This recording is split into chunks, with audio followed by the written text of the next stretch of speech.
En el tema de hoy hablaremos sobre los principios de hidratación. ¿Cuánta agua necesito ingerir al día? Si hago ejercicio, ¿cuánta agua tengo que tomar? ¿Podemos simplemente guiarnos con nuestra sed natural? ¿Necesito ingerir electrolitos como parte de mi hidratación? ¿El color de nuestra orina puede indicarnos si estamos sobrehidratados, deshidratados o nos estamos hidratando correctamente? Y para todo esto tenemos que hablar del agua. Ahora, seguramente para algunas personas el tema del agua puede sonar un poco aburrido. Sin embargo, no es así. De hecho, el agua como sustancia es sumamente interesante por muchas razones. Cuando nuestro organismo carece de este líquido, no puede desarrollar sus actividades adecuadamente y provoca un cuadro de deshidratación crónica que puede disminuir nuestro rendimiento físico, nuestra función cognitiva y hasta poner en riesgo nuestra vida.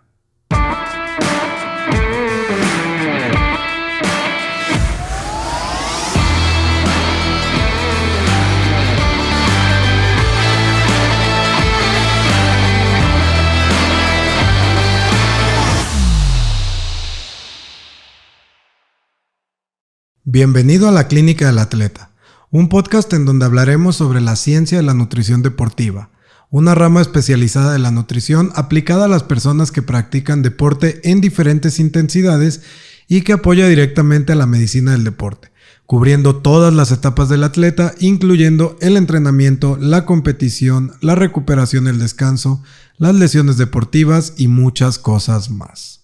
¿Qué tal? ¿Cómo estás? Yo soy Guillermo Quiroz, nutriólogo y entrenador personal en Multimás Medicina y Nutrición Deportiva. No podemos comenzar a hablar de hidratación sin antes hablar del nutriente más esencial y vital para nuestro cuerpo, el agua. Entonces comencemos respondiendo la pregunta, ¿qué es agua? Químicamente hablando, el agua es H2O, y esto es lo que sabemos todos desde muy temprana edad. Pero básicamente lo que H2O significa es que cada molécula de agua está conformada por 2 átomos de hidrógeno y 1 de oxígeno. Esta estructura de 2 hidrógenos y 1 oxígeno es sumamente importante para el funcionamiento del agua en nuestro organismo y en cualquier aspecto de la vida. Si no tienes muy claro cómo es la molécula de H2O, puedes imaginarte la cabeza de Mickey Mouse, que estoy seguro que todos saben cómo es. Y esa imagen te dará una idea muy clara de cómo es una molécula de agua. En esa cabeza de Mickey Mouse, las orejas serían los 2 átomos de hidrógeno y la cara sería el átomo de oxígeno. Esto hace que el agua sea una molécula dipolar, es decir, que posee una región electronegativa, que es el oxígeno, y otra electropositiva, que es el hidrógeno, que se encuentran unidas por enlaces covalentes. Estos enlaces covalentes que unen los hidrógenos con el oxígeno son bastante fuertes y estables. Y como todos lo aprendimos en su momento en nuestras clases de química orgánica, es que las cargas iguales se repelen y las cargas diferentes se atraen. Entonces lo importante es que los átomos de hidrógeno y oxígeno en la molécula de agua contienen cargas opuestas, por lo que las moléculas de agua vecinas se atraen entre sí. Sí, mediante unos enlaces especiales llamados puentes de hidrógeno, que son enlaces relativamente débiles comparados con el enlace covalente. Además, se están rompiendo y formando constantemente. Sin embargo, son responsables de muchas de las propiedades físicas del agua, como por ejemplo los altos puntos de fusión y ebullición del agua, su tensión superficial, el hecho de que el hielo flote en el agua líquida, etc. Entonces lo que necesitas saber es básicamente que el agua está conformada por muchas moléculas individuales de H2O y esas moléculas de H2O pueden acomodarse entre sí en diferentes maneras y que la temperatura es un factor determinante para el acomodo de esas moléculas de agua. Entonces el agua puede existir en al menos 3 diferentes formas o estados. Sabemos obviamente que el agua puede ser líquida, que normalmente esto es lo que se nos viene a la mente cuando pensamos en agua. También puede ser en su estado gaseoso, que sería el vapor. El vapor está conformado por moléculas de agua que se mueven de forma rápida, constante e independiente y se esparcen muy rápido proporcionando humedad. También puede ser sólida, o sea, puede ser hielo. En esta fase el agua presenta menor densidad que en su fase líquida. Forma estructuras ordenadas en las que cada molécula de agua queda establemente unida a otras 4 moléculas. Es por eso que si ponemos un hielo en el agua, el hielo flota. Esto es debido a que el aire queda atrapado entre las moléculas de H2O al unirse y congelarse. Ok, entonces hasta este punto ya todos debemos comprender que el agua tiene una estructura muy particular. Entonces cuando escuches H2O ya puedes imaginar su estructura y que las moléculas de agua pueden cambiar su composición. Es decir, que pueden unirse con otras moléculas de agua y que de hecho pueden unirse a otras estructuras y cambiar su composición. Y esto es debido a su polaridad y su habilidad para formar puentes de hidrógeno. El agua también es un excelente solvente, lo que significa que puede disolver muchos tipos de moléculas diferentes. La mayoría de las reacciones químicas importantes para la vida se realizan en un ambiente acuoso dentro de las células y la capacidad del agua para disolver una amplia variedad de moléculas es fundamental para que dichas reacciones puedan llevarse a cabo. Un claro ejemplo de esto y con el que todos estamos familiarizados es con la habilidad que tiene el agua de disolver ciertas sustancias como el azúcar o sal. ¿Sí? Y esto es porque tanto las moléculas de sal como las moléculas de azúcar son hidrofílicas. ¿Esto qué quiere decir? Que son solubles en agua debido a su capacidad de formar puentes de hidrógeno y normalmente tienen una carga polar y pueden interactuar con los hidrógenos y oxígenos del agua para transformarse de un estado sólido a líquido y creando lo que conocemos como solutos, que es básicamente la disolución de sólidos a soluciones líquidas. Dicho de una manera más fácil, a las moléculas de azúcar y sal les gusta el agua. Por otro lado, aunque el agua es un potente solvente, existen sustancias como los aceites que no pueden disolverse en agua. Los aceites y las grasas en general son hidrofóbicos. La hidrofobia es un término derivado del griego hidro, que significa agua, y phobos, que significa miedo. Entonces las sustancias hidrofóbicas están compuestas por moléculas no polares que repelen las masas de agua y atraen a otras moléculas neutras y a los disolventes no polares. Y esto todos lo podemos entender claramente cuando ponemos un poco de aceite de oliva en el agua y el aceite obviamente no se disuelve y flota. Bueno, esto es porque el aceite es hidrofóbico. Y también la temperatura del agua va a ser un factor muy importante en si una sustancia hidrofílica o hidrofóbica tiene una mejor o menor tendencia a interactuar con el agua.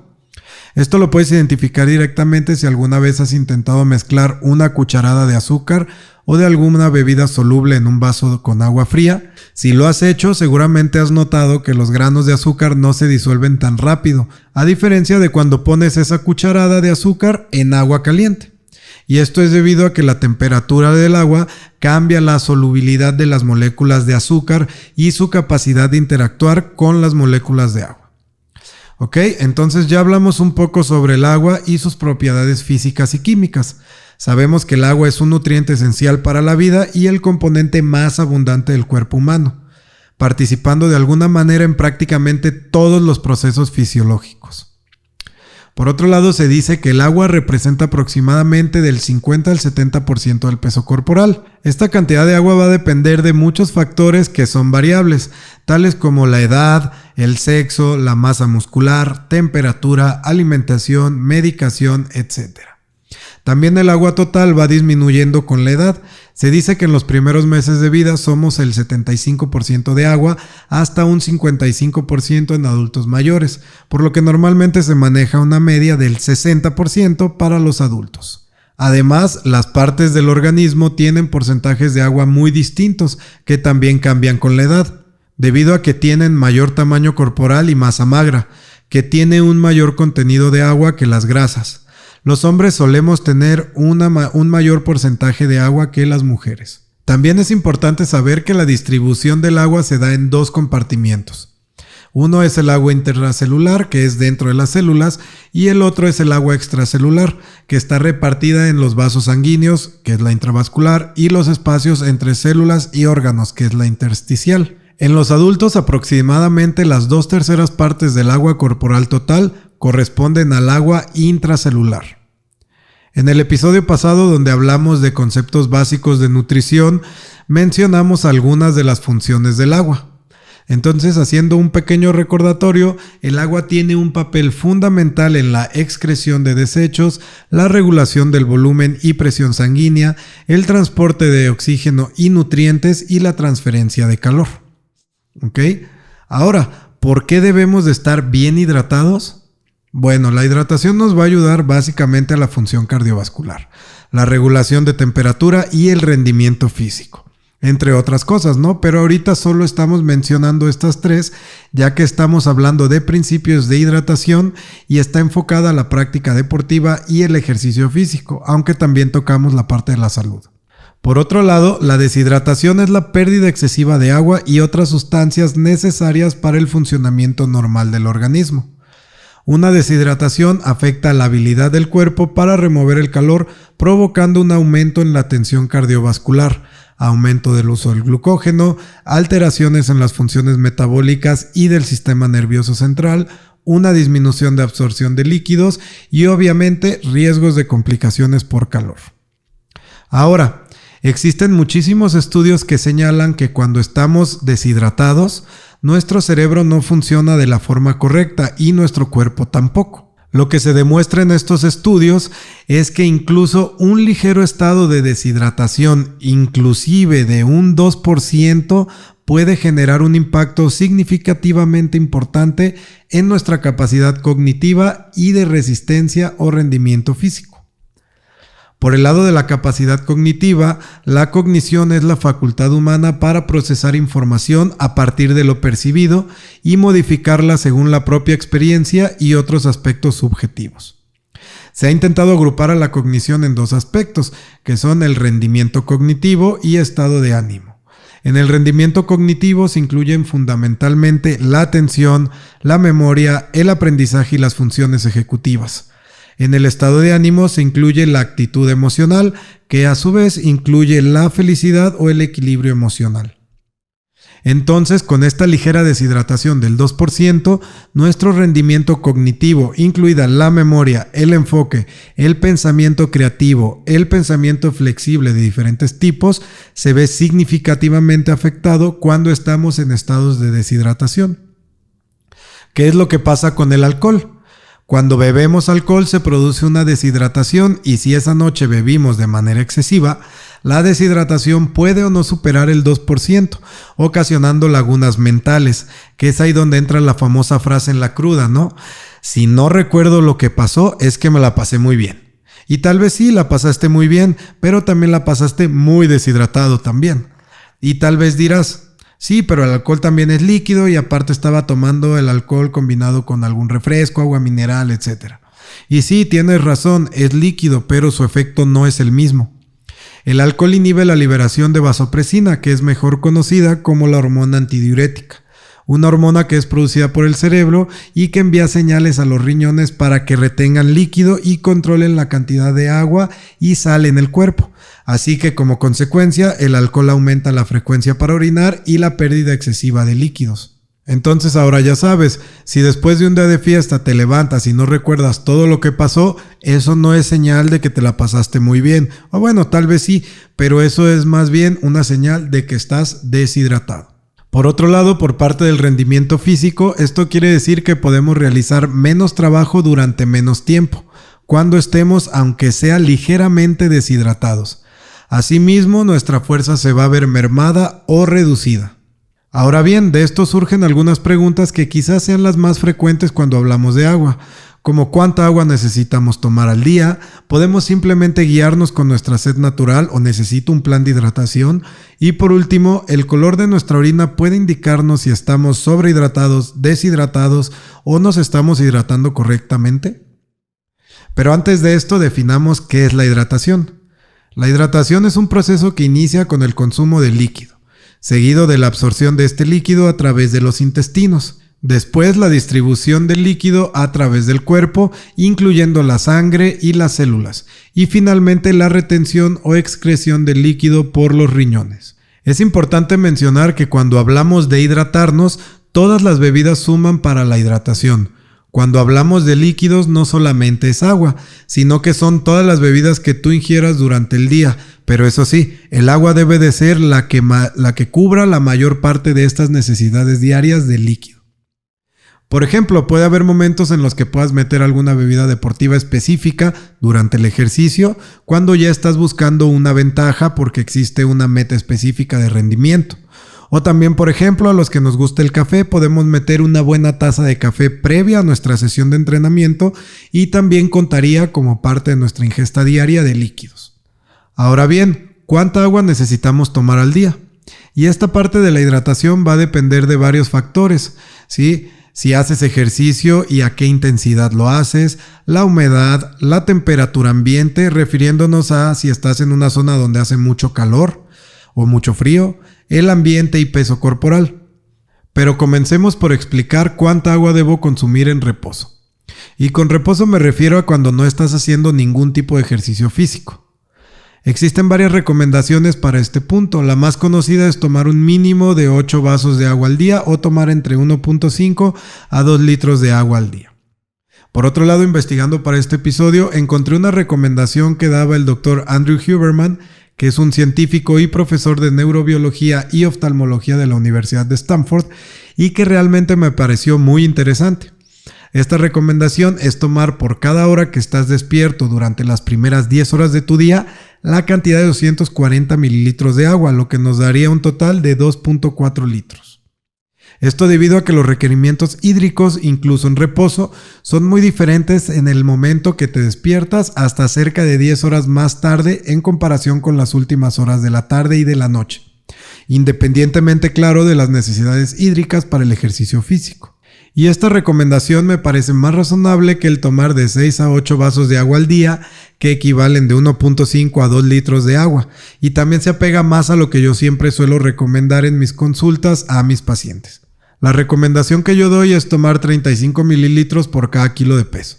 En mi caso, que en estos momentos estoy pesando 79 kilos, serían un total de 2.7 litros de agua, sin contar mis requerimientos para el ejercicio. Entonces, como ves, pues no está tan alejado. Así que en este caso, cualquiera de las dos recomendaciones, tanto la del Dr. Huberman de tomar 240 mililitros por cada hora que estés despierto dentro de las 10 primeras horas de tu día, o mi recomendación de 35 mililitros por kilo de peso, son totalmente válidas, ya que con esas dos formulaciones simples básicamente estarías garantizando que se obtenga suficiente hidratación para las células y tejidos de tu cuerpo. Claro, aquí estamos hablando del consumo de líquidos sin contar el ejercicio físico. Por otro lado, si hablamos del ejercicio físico, ahí es un poco diferente. Ya sea que estés haciendo ejercicio de fuerza o de resistencia, vas a necesitar más líquidos o agua para poder sobrellevar bien tus entrenamientos y evitar la deshidratación. Y aquí nuevamente en mi investigación encontré una recomendación con una fórmula o ecuación muy básica, pero muy interesante que nos brinda el Dr. Andy Galpin, que es un científico y profesor de kinesiología en la Universidad del Estado de California, Fullerton, quien ha trabajado con atletas profesionales por más de 15 años, en los que incluyen atletas de la NBA, la MLB, medallistas olímpicos, atletas de la NFL, boxeadores como Mike Lee y peleadores de la UFC como Brian Ortega, Tatiana Suárez, Matt Brown, etc. Esta ecuación, denominada la ecuación Galpin, nos dice que tenemos que tomar nuestro peso en libras y dividirlo entre 30. Y el resultado será la cantidad de agua en onzas que tenemos que tomar cada 15 o 20 minutos durante nuestro entrenamiento. Sin embargo, también tiene su ecuación para los que usamos mililitros en lugar de onzas, y es entonces tomar 2 mililitros de agua por cada kilo de peso cada 15 o 20 minutos. Nuevamente, en mi caso que peso 79 kilos, si aplicamos la ecuación Galpin en mililitros tendríamos un resultado de 159 mililitros, que si estoy entrenando por una hora tendría que tomar 500 mililitros de agua. Claro que no es tan estricto como que te tengas que parar cada 15 o 20 minutos, puede ser cada 5 o 10 minutos o esperar hasta media hora y darle un buen trago al bote de agua y así sucesivamente. Ahora, hace un momento comentamos que la hidratación va a depender de factores como el tipo de entrenamiento y la intensidad, la humedad, la temperatura, el ambiente y hasta la ropa que tienes puesta al momento de hacer ejercicio. Entonces aquí las necesidades cambian un poco. porque por consecuencia, si estás haciendo ejercicio con mucha ropa encima, en un lugar muy caliente o muy húmedo, vas a sudar más y necesitarás reponer ese líquido. ¿Y cuánta agua deberías de tomar en esos casos? En estos casos, usando el método Galpin, se nos recomienda que si estás en un lugar muy caliente, sudando demasiado por la intensidad de tu ejercicio o ambos, puedes aumentar hasta un 150% o un poco más de tus requerimientos de agua. Entonces, siguiendo con mi ejemplo, teníamos que mis requerimientos con el método Galpin eran de 159 mililitros cada 29 minutos. Este dato salió de multiplicar 2 mililitros por 79 kilos, que es mi peso actual, ¿ok? Ahora, a esto le vamos a aumentar el 150% contando que estoy entrenando en un lugar muy caliente, lo que nos daría como resultado 395 mililitros cada 20 minutos. Entonces, si estoy entrenando durante una hora, tendría que tomar 1.2 litros de agua aproximadamente durante mi entrenamiento. Y la verdad es que el método Galpin se me hizo muy interesante para ponerlo en práctica tanto en mí, obviamente, como en mis pacientes, ya que normalmente yo daba una recomendación más general al momento de la hidratación para atletas recreativos, usuarios promedios de gym o gente que de repente se ejercita y de repente no. De igual forma en consulta yo les comento que la hidratación depende de todos los factores que ya mencionamos hace un momento, que vuelvo a repetir son el tipo de entrenamiento y la intensidad, la humedad, la temperatura, el ambiente y hasta la ropa deportiva. Sin embargo, mi recomendación es un poco más general. Yo normalmente les digo que si está haciendo mucho calor y pasan mucho tiempo manejando, caminando bajo el sol, etc., pueden agregar hasta 1.5 litros de agua más. Y si aparte ese día entrenan, pueden agregar incluso hasta 1.5 litros más de agua, dando un total de 3 litros extras a su requerimiento diario. Que si lo vemos desde otro ángulo no está tan desfasado del método Galpin, ya que este método solo se está contabilizando la hidratación durante el ejercicio.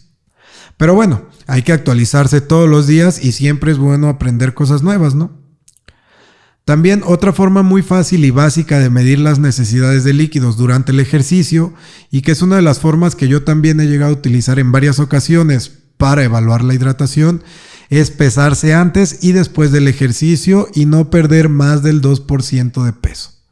Nuevamente yo seré el ejemplo, yo peso 79 kilos, entonces mi 2% es 1.58 kilos. Entonces quiere decir que cuando yo me vuelva a pesar al finalizar mi entrenamiento, no debo de pesar menos de 77.4 kilos. Entonces para reponer el líquido perdido, al igual que en el método Galpin, tenemos que asegurar una recuperación del 50 al 150% de lo perdido. Entonces ya sabemos que mi peso es de 79 kilos. Cuando me peso al finalizar mi entrenamiento, peso 78. ¿Esto qué quiere decir? Quiere decir que perdí 1 kilo de peso. Entonces tengo que reponer entre 1 y 2.5 litros de agua después de mi ejercicio. Esto debido a que la pérdida de peso durante el ejercicio se debe a la pérdida de líquido y no a la pérdida de grasa, como normalmente mucha gente piensa, ya que es imposible perder grasa corporal tan rápido, ¿ok? Y también la grasa no se pierde o no se va a través de la sudoración. Entonces podemos asumir que 1 kilo de peso perdido durante el ejercicio es equivalente a 1 litro de líquido perdido. Ahora, para hidratarnos, ¿podemos simplemente guiarnos con nuestra sed natural o necesitamos llevar un plan de hidratación? Bueno, esto realmente va a depender del contexto.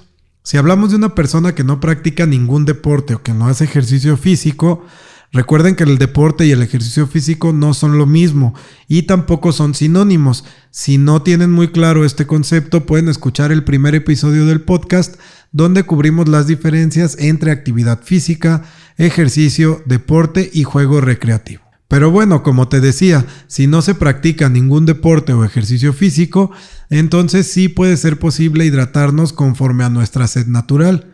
Mientras cubramos la ingesta diaria de 2.4 litros de agua, no tendríamos ningún problema en hacerlo de esa manera. Por otro lado, si queremos aplicar lo mismo en el ejercicio, ahí ya es algo diferente. Y bueno, por lo que pude investigar en una conferencia que dio Lourdes Mayol, asesora científica para América Latina del Gatorade Sports Science Institute, en los últimos años se dio un debate muy fuerte sobre si la hidratación debería de ser según la sed o según un plan, y que esto se debía a que hubo muertes en triatlones, Ironmans y maratones porque las personas se sobrehidrataban antes de la competencia y presentaban algo que se conoce como hiponatremia, que básicamente es una disminución de los niveles de sodio en sangre. Entonces de ahí salió la corriente que defendía la idea de que si nos hidratamos con base a nuestra sed, pues no tendríamos ese problema de hiponatremia. Sin embargo, se menciona que cuando esta sensación de sed aparezca, ya tendríamos un estado avanzado de deshidratación. Además, también se comenta que esta sed natural puede apagarse o quitarse con un par de tragos de agua antes de que estemos completamente hidratados y que de todas maneras tendríamos problemas. Y bueno, por último, Lourdes Mayol también hace referencia o menciona que puede ser que una persona que se guía según su sed para hidratarse pueda que no le dé sed durante sus entrenamientos, por lo que entonces no tiene una hidratación entrenada. Y cuando llegue el momento de la competencia o de su evento, pues claro que va a necesitar hidratarse, ¿no? Pero bueno, todo esto sobre si tenemos que hidratarnos con un plan o con base en nuestra sed natural también va a depender mucho del contexto de cada persona. Porque, por ejemplo, si eres una persona que solo hace gimnasio aproximadamente, no sé, vamos a decir 30 o 45 minutos de entrenamiento de fuerza y ese gimnasio tiene aire acondicionado, pues muy probablemente no necesites hidratarte durante tu entrenamiento. Eso sí, no te da sed, claro. Pero eso no quiere decir que lo que perdiste de líquidos en esa sesión de entrenamiento no se tenga que reponer después de. Entonces, todo lo que no bebamos durante lo tenemos que reponer después. Entonces, si es una sesión no muy larga y un clima no tan caliente, puede ser buena opción hidratarse basándonos en nuestra sed. Sin embargo, si ya estamos hablando de sesiones de alta intensidad, climas calurosos y donde hay una meta de rendimiento, aquí sí o sí va a ser necesario llevar un plan de hidratación. Un jugador de fútbol, un boxeador, un luchador, un basquetbolista, etcétera, necesitan una estrategia de hidratación. Inclusive si tú eres de esas personas que les gusta correr estas carreras de 10 kilómetros o medios maratones, también necesitas un plan de hidratación. ¿Ok?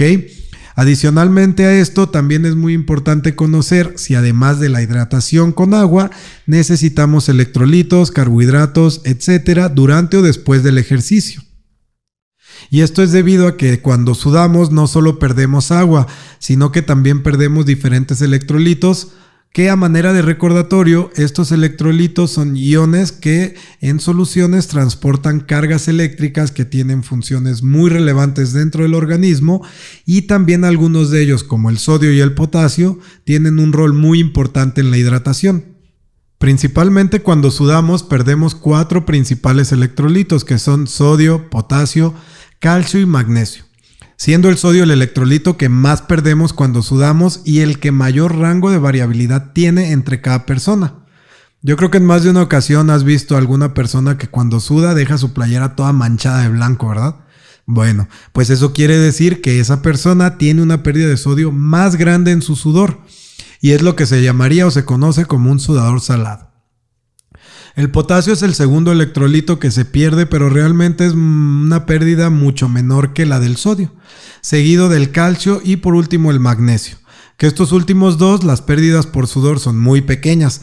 Alguien que realmente pudiera consumir algo de calcio en el ejercicio sería una persona que su demanda de ejercicio fuera muy intensa, como algún participante del Tour de France o sesiones muy prolongadas de ejercicio. Pero lo que sí, definitivamente, el foco de electrolitos cuando estamos haciendo ejercicio es el sodio y el potasio. Por lo que el consumo de sodio también es muy importante en la hidratación, porque también tiene otras funciones como estimular la sed y mejorar la absorción. Entonces, cuando comes algo muy salado, no sé, vamos a decir, por ejemplo, muchas papas fritas, te va a dar mucha sed debido al alto contenido de sodio que tienen. Y también en el intestino, junto con la glucosa, va a ayudar a que se jale el agua y se absorba más rápido el líquido. También mantiene la concentración de sodio en sangre y ayuda a mantener el balance de líquidos intra y extracelulares. A su vez, también mantiene el volumen plasmático, que esto es muy importante para soportar la función vascular. ¿Qué quiere decir? Para que lleguen suficiente sangre, oxígeno y nutrientes a los músculos. Y por último, promueve la rehidratación de todo el cuerpo al estimular la retención de líquidos en los riñones. Es decir, ayuda a reducir las pérdidas líquidas que se dan mediante la orina. Y bueno, para ir cerrando este episodio, tenemos que decir que hidratarnos diariamente es muy importante. Un artículo publicado en Sports Science Exchange por el Instituto de Gatorade habla sobre los hábitos diarios de consumo de líquidos y los aspectos de bienestar general y salud.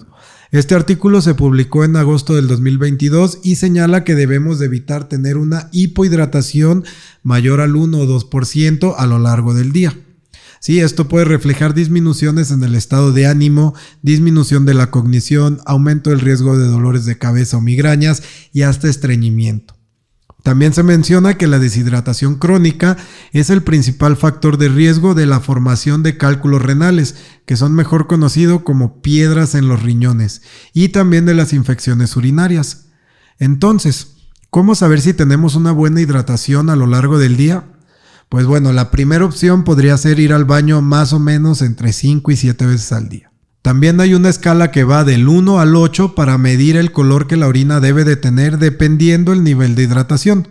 Esta escala va del 1, que es una sobrehidratación, que es cuando el color de la orina es como si fuera pura agua, o sea, sin color, transparente. Y el nivel 8 es cuando ya estamos con una deshidratación severa y el color de la orina es más tirándole al café. En esta escala se marca que lo ideal es que nuestra orina esté entre el nivel 3 y 4, que es un color amarillito. Eso nos indicaría entonces que estamos hidratándonos correctamente. Y bueno, con esto terminamos este episodio. Muchas gracias por quedarte hasta el final, por tu tiempo y tu atención. Si quieres apoyar este podcast, recuerda por favor suscríbete a nuestro canal de YouTube. Esa es una excelente manera de apoyarnos sin ningún costo. Adicionalmente, por favor, suscríbete al podcast en Spotify y Apple Podcast. Y tanto en Spotify como en Apple puedes dejarnos una calificación de hasta 5 estrellas. Si tienes preguntas para nosotros, comentarios acerca del podcast o temas sugeridos, por favor escríbelos en la sección de comentarios en YouTube. También, si aún no nos sigues en redes sociales, puedes encontrarnos como @multimas.mx en Instagram, Facebook y Twitter, y como La Clínica del Atleta en TikTok. En esas plataformas subimos información referente a temas de nutrición deportiva, nutrición clínica y entrenamiento. Alguna de esa información se va a cruzar con el contenido de este podcast, pero mucha otra información es diferente de este contenido. De igual forma, si quieres saber más sobre los servicios que ofrecemos en Multimas Medicina y Nutrición Deportiva, te invito a que visites nuestra página web www.multimas.mx.